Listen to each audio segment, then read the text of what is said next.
V Kamniškem parku Evropa je kulturno društvo Priden Možic pripravilo skupaj še z nekaterimi kamniškimi in slovenskimi ustvarjalci projekt Čarostrelci.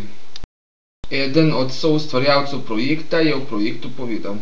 Audiovizualna predstava Čarostrelci je ene vrste poskus za projekt, ki ga načrtujemo v letu 2011, verjetno v času okrog Campfesta, mogoče upam, da že prej, kjer bomo poskušali v staro mestno jedro pripeljati obiskovalce s tem, da jih zvabimo z zvoki. Se pravi, da zvoki, ki jih samo staro mesto oddaja, da se jih naredi tako, da lahko jih gledalci sami ustvarijo, se jih obdela in potem te zvoki ratejo del mesta.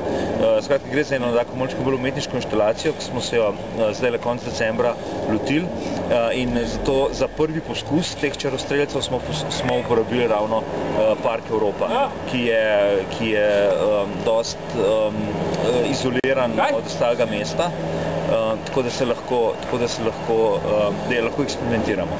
In ta eksperiment bomo danes videli, nekdo bo pol urce, v letu 2011 pa mislim, da kar precej več tega in takih podobnih projektov.